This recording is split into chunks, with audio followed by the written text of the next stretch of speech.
Good morning dear students. आज जो हम पढ़ेंगे मेंडल के नियम बच रहे थे उनके बारे में बात करेंगे। मेंडल के नियम या आनुवंशिकता के नियम।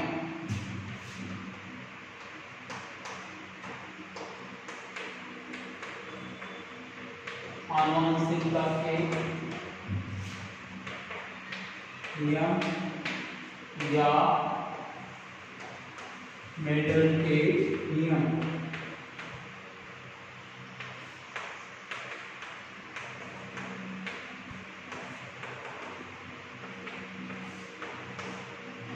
ठीक है, इसको पढ़ेंगे।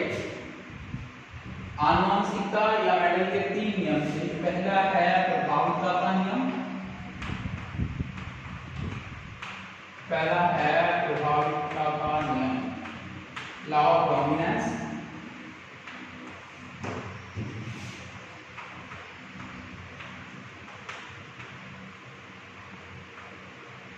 Law of dominance.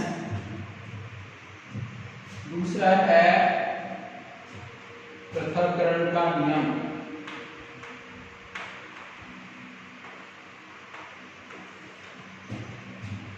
पृथक्करण का नियम, law of segregation.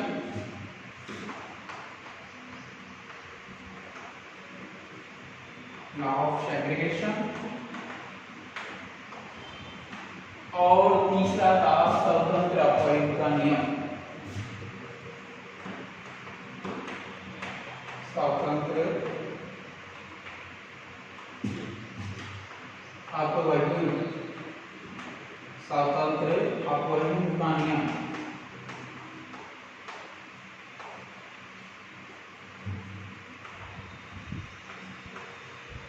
Law of independent assortment. Law of independent assortment.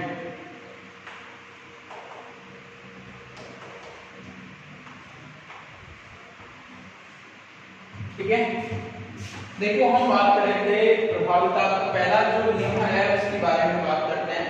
पहला जो नियम है कौन सा है? ऑफ डोमिनेंस, प्रभाविता का नियम। ये नियम क्या कहता है? इस नियम के अनुसार जो लक्षण F1 पीढ़ी में दिखाई देते हैं, जो लक्षण F1 पीढ़ी में दिखाई देते हैं उन्हें प्रभावी लक्षण, और जो लक्षण F1 पीढ़ी में दिखाई नहीं देते उनको क्या बोलेंगे? अप्रभावी लक्षण। ये नियम क्या कहता है? इस नियम के अनुसार जो लक्षण F1 पीढ़ी में दिखाई देते हैं उन्हें प्रभावी, और जो लक्षण दिखाई नहीं देते उन्हें अप्रभावी लक्षण। जैसे हमने एकल संकर क्रॉस में देखा था, लंबे पादप और बौने पादप के मध्य क्रॉस करवाया गया। किसके मध्य? लंबे पादप और बौने पादप के मध्य क्रॉस करवाया गया। तो F1 पीढ़ी में सभी पादप लंबे प्राप्त होते हैं। कैसे? लंबे प्राप्त होते हैं। ठीक है, यानी लंबे क्या है? प्रभावी लक्षण है, लंबे दिखाई दे रहे हैं। ये लंबा है, ये जो जीन है किसके लिए उत्तरदायी है? लंबाई के लिए, और ये बौने पादप के लिए उत्तरदायी है। यानी जो लक्षण हमें F1 पीढ़ी में दिखाई दे रहे हैं उनको क्या बोलेंगे? प्रभावी लक्षण। F1 पीढ़ी में क्या सभी पादप क्या है? लंबे, और दिखाई कौन से नहीं दे रहे हमें? बौने पादप के दिखाई दे रहे, इसलिए बौने पादपों को क्या बोलेंगे हम? अप्रभावी लक्षण। इस नियम के अनुसार जब एक या एक से अधिक जोड़ी विपर्यासी लक्षणों वाले जीवों के मध्य क्रॉस करवाया जाता है तो जो लक्षण F1 पीढ़ी में दिखाई देते हैं उनको क्या बोलेंगे? प्रभावी, और जो लक्षण दिखाई नहीं देते उनको क्या बोलेंगे? अप्रभावी। जैसे हमने पहले पढ़ा था एकल संकर क्रॉस में क्या था? लंबे पादप और बौने पादप के मध्य क्रॉस कराया गया। ठीक है, तो सारे पादप कैसे प्राप्त हुए? लंबे पादप प्राप्त हुए। तो लंबा क्या? प्रभावी लक्षण। क्या लंबा क्या है? प्रभावी लक्षण। लंबे पादप क्या है? प्रभावी लक्षण। और बौना लक्षण, बौने पादप हमें प्राप्त नहीं हुए तो उनको क्या बोल रहे? अप्रभावी। क्या बोलेंगे उनको? अप्रभावी लक्षण। ठीक है, अब इस नियम का कुछ महत्व है। प्रभाविता के नियम का भी क्या है? कुछ महत्व। क्या महत्व प्रभाविता? ये नियम ये कहता है कि प्रभाविता का होना जीवों के लिए आवश्यक होता है। ये नियम क्या कहता है? प्रभाविता का होना जीवों के लिए आवश्यक होता है। क्या कहता है ये नियम? प्रभाविता का होना जीवों के लिए आवश्यक होता है। क्यों होता है आवश्यक? क्योंकि जो मानव है उसमें विभिन्न आनुवंशिक रोग जैसे हीमोफीलिया, वर्णांता आदि के अप्रभावी जीन पाए जाते हैं। इन रोगों के क्या पाए जाते हैं? अप्रभावी जीन पाए जाते हैं, जिनको प्रभावी जीनों के द्वारा छिपा दिया जाता है, अर्थात इन रोगों के जो जीन है उनको अभिव्यक्त होने नहीं दिया जाता है, जिसके कारण ये रोग मानव में अभिव्यक्त नहीं हो पाते हैं। ठीक है, क्या इसका क्या महत्व बताया गया है? ये नियम कहता है कि वे जीवों के लिए प्रभाविता का होना आवश्यक होता है। क्यों होता है आवश्यक? क्योंकि मानव के विभिन्न आनुवंशिक रोग जैसे हीमोफीलिया, वर्णांता आदि के अप्रभावी जीन पाए जाते हैं, जिनको प्रभावी जीनों के द्वारा छिपा दिया जाता है। ठीक है, जिनको प्रभावी जीनों के द्वारा छिपा दिया जाता है, जिसके कारण ये रोग अभिव्यक्त नहीं हो पाते हैं। अर्थात सभी जो मानव जो होते हैं उनमें वर्णांता के जीन होते हैं और हीमोफीलिया रोग के भी जीन होते हैं, लेकिन वो कैसे होते हैं? अप्रभावी होते हैं और इनके प्रभाव को प्रभावी जीनों के द्वारा छिपा दिया जाता है, जिसके कारण ये अभिव्यक्त नहीं हो पाते हैं। ठीक है, दूसरा नियम कौन सा है? पृथक्करण का नियम। दूसरा कौन सा है? पृथक्करण का नियम। देखो पृथक्करण का नियम क्या कहता है? ये नियम ये कहता है, जैसे अभी हमने क्रॉस करवाया था, ऐसे ये इसके गैमेट बन गए और F1 पीढ़ी आ गई। पादप तो लंबे हैं, लेकिन हमने जो पढ़ा था एक जो गैमेट है कैपिटल एक स्मॉल है, तो ऐसी अवस्था को क्या बोलते हैं? विषम युग्मजी। क्या बोलेंगे उसको? विषम युग्मजी। ये अब इसको समझते हैं, नियम क्या कहता है? इस नियम के अनुसार विषम युग्मजी अवस्था में, इस नियम के अनुसार विषम युग्मज अवस्था में युग्म विकल्प के सदस्य एक साथ रहकर भी आपस में मिश्रित नहीं हो पाते हैं तथा अगली पीढ़ी में एक दूसरे को बिना प्रभावित किए हुए एक दूसरे से अलग हो जाते हैं।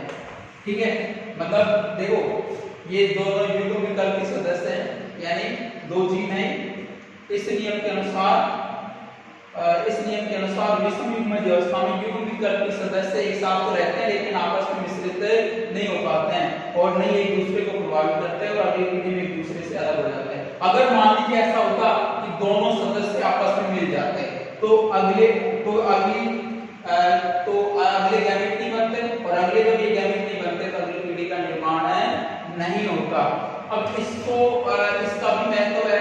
देखो ये नियम, इसका क्या महत्व है कि विषम युग्मज अवस्था में क्या, देखो जब ये अवस्था तो प्राप्त होती है जब पादपों के मध्य हम संकरण करवाते हैं, क्रॉस करवाते हैं। तो ये नियम ये कहता है, इसका महत्व समझते हैं। ये नियम कहता है कि भाई संकर के दौरान ये अवस्था कब आती है? क्रॉस करवाए तभी तो आ रही है, अरे क्रॉस करवा रहे हैं तभी तो आ रही है।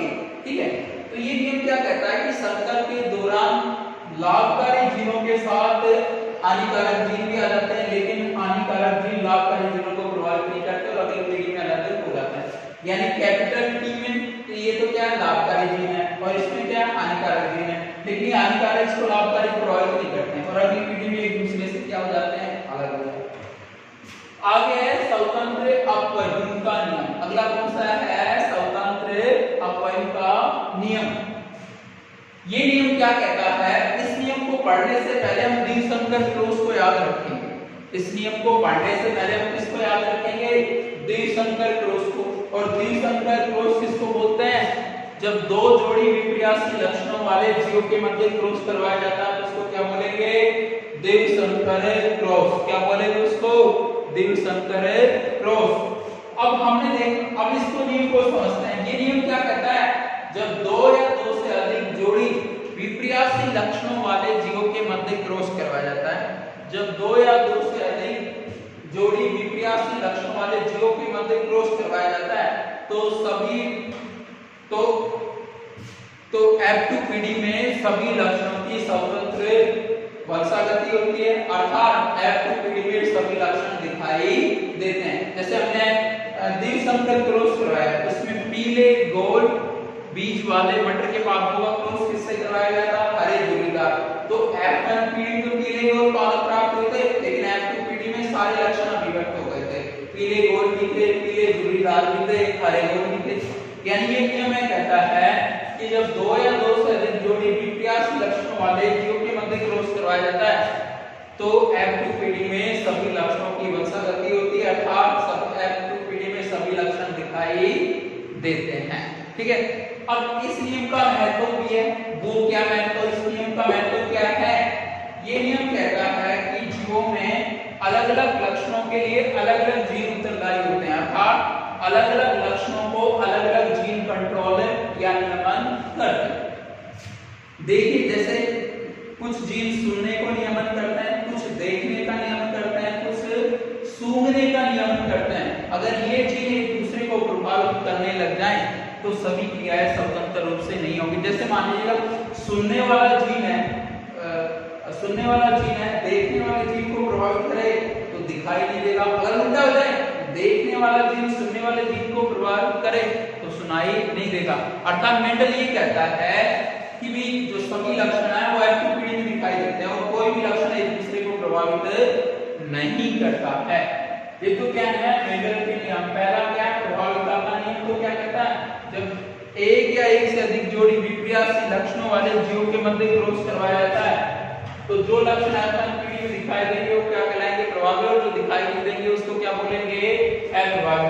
जैसे हमने लंबे और कोने पादप के बीच क्रॉस कराया तो सभी F1 पीढ़ी में सभी पादप लंबे दिखाए, तो लंबे क्या हो गए, प्रभावी लक्षण, और गोने पादप नहीं प्राप्त होते वो क्या हो गए, अप्रभावी लक्षण।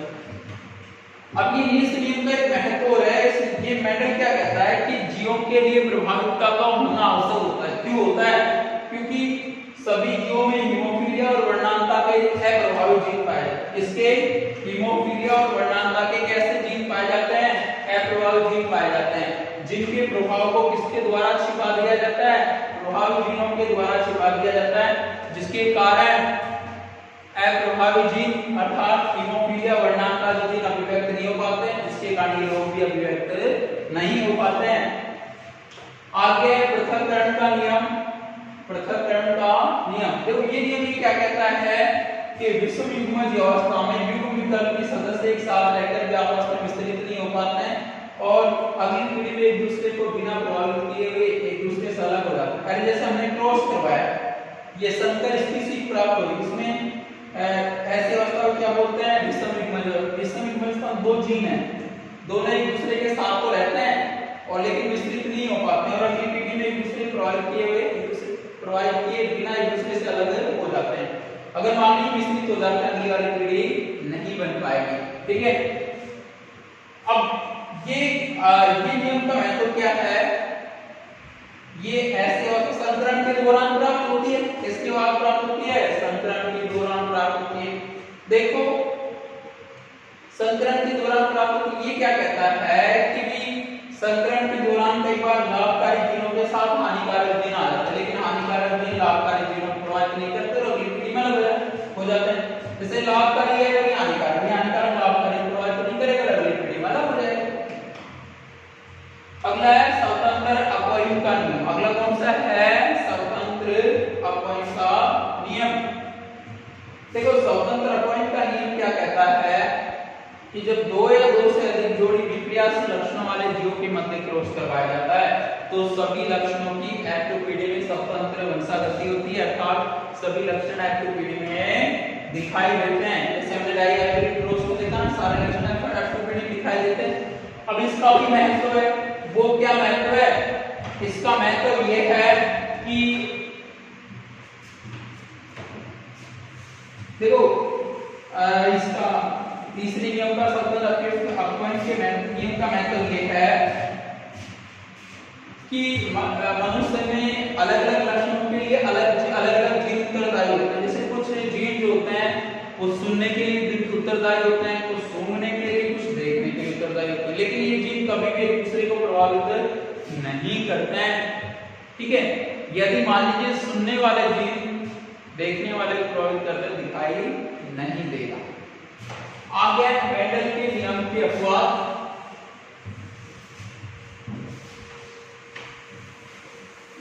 मेंडल के नियम के अपवाद।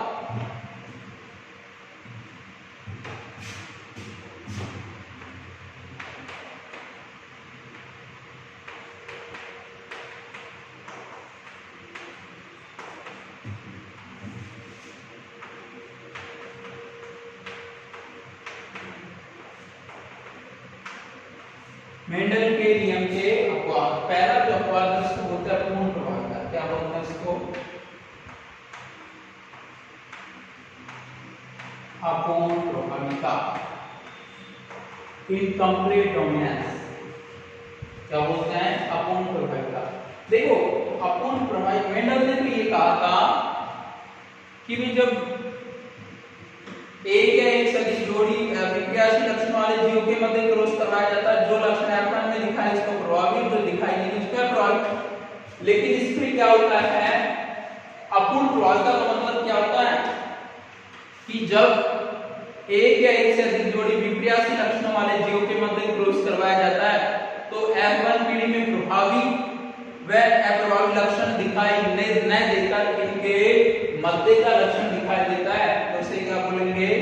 अपूर्ण प्रभाविता। यानी F1 पीढ़ी में न प्रभावी लक्षण दिखाई देते हैं और न ही अप्रभावी लक्षण दिखाई देते हैं, तो इनके बीच के लक्षण दिखाई देते। जैसे एक एग्जांपल दे दिया गया है कि प्लांट है मिराबिलस जलापा। कौन सा? मिराबिलस जलापा। इसका एक एग्जांपल है, इस प्लांट के लाल पुष्प वाले पादप का क्रॉस जब सफेद पुष्प वाले पादप से करवाया गया है तो मेंडल के नियम के अनुसार तो लाल तो प्रभावी, सफेद प्रभावी, तो लाल पुष्प आने चाहिए लेकिन गुलाबी पुष्प आते हैं। कैसे? पहले हम लिखेंगे लक्षण प्रारूप, यानी लाल पुष्प वाले पादप का क्रॉस करवाया गया सफेद पुष्प वाले पादप, इससे करवाया गया ये लाल पुष्प हो गया। ठीक है, इसको क्या बोलेंगे? जीन प्रारूप। ठीक है, अब क्या बनेंगे? युग्मक। क्या बनेंगे?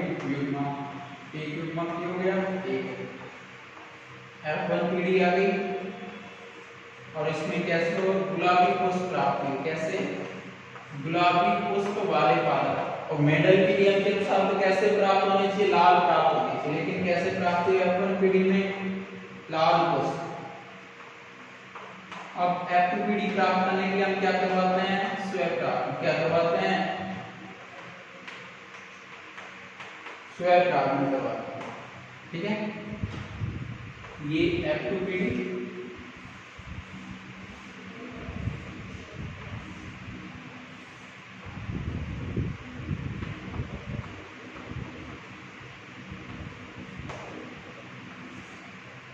F2 पीढ़ी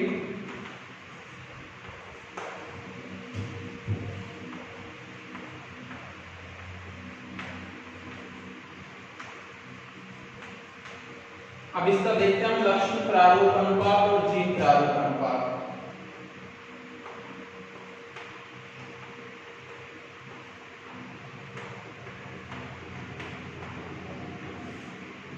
लाल पुष्प, गुलाबी पुष्प अनुपात सफेद पुष्प।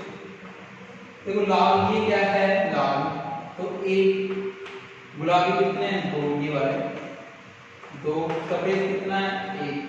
तो जीन प्रारूप, लक्षण प्रारूप कितना होगा? 1 2 1, यानी लाल पुष्प, गुलाबी पुष्प और सफेद पुष्प। अगर परसेंटेज के हिसाब से देखें 25% जो पादप लाल पुष्प प्राप्त होंगे, 50% गुलाबी पुष्प वाले, 25% सफेद पुष्प वाले पादप प्राप्त होंगे। जीन प्रारूप अनुपात देखिए इसका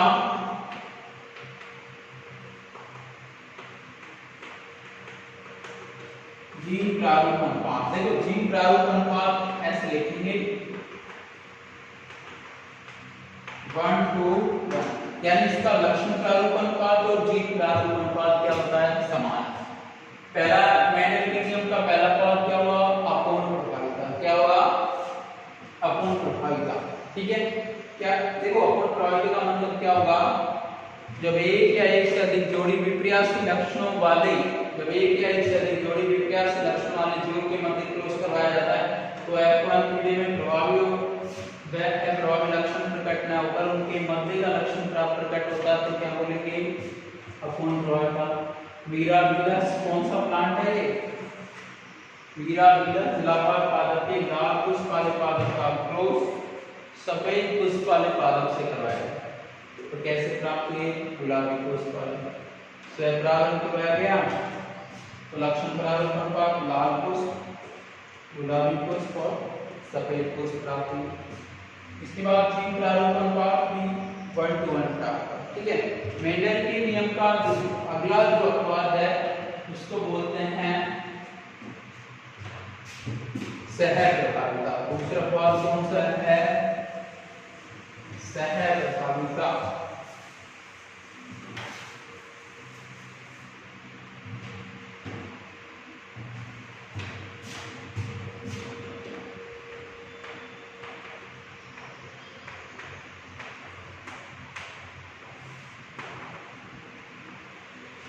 सहप्रभाविता, देखो सहप्रभाविता का मतलब होगा कि अभी हमने देखा पूर्ण प्रभाविता में तो प्रभावी और अप्रभावी लक्षण के बीच का लक्षण आ जाता है, और सहप्रभाविता में एफएनपीडी में दोनों लक्षण आ जाते हैं, प्रभावी और अप्रभावी। देखो सहप्रभाविता की कैसे डिफाइन करेंगे? जब एक या एक से अधिक जोड़ी विक्रिया से लक्षण वाले जीव के मध्य क्रॉस करवाया जाता है तो एफएनपीडी में प्रभावी और अप्रभावी लक्षण समान रूप से अभिव्यक्त होते हैं, उसको क्या बोलेंगे? सहप्रभाविता। क्या बोलेंगे उसे? सहप्रभाविता। जैसे इसमें दे रखा है कि एक मवेशी, एक पशु है, लाल कवचा वाले जो मवेशी है उसका क्रॉस करवाया गया सफेद कवचा वाले मवेशी से। तो मेंडल के नियम के अनुसार एफएनपीडी में लाल कवचा वाले मवेशी आने चाहिए, लेकिन कैसे चितकबरी कवचा वाले मवेशी प्राप्त होते हैं? जैसे पहले देखेंगे लक्षण प्रारूप।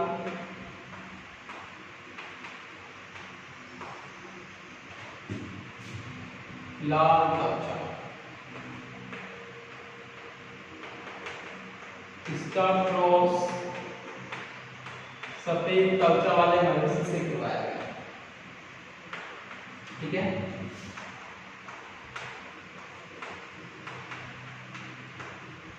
ये युग्मक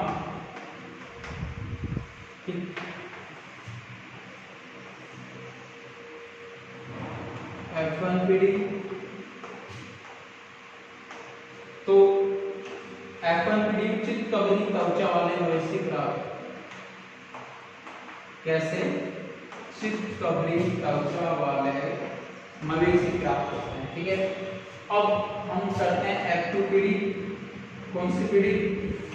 F2।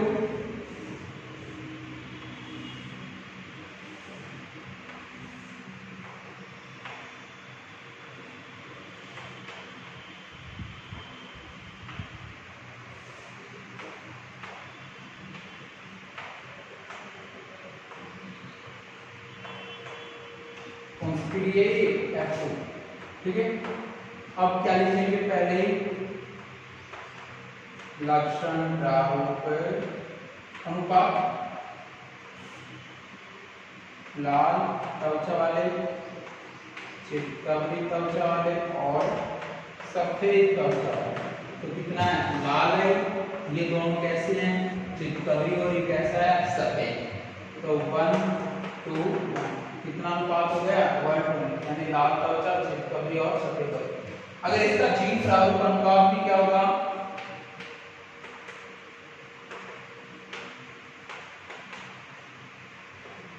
ये होगा इसका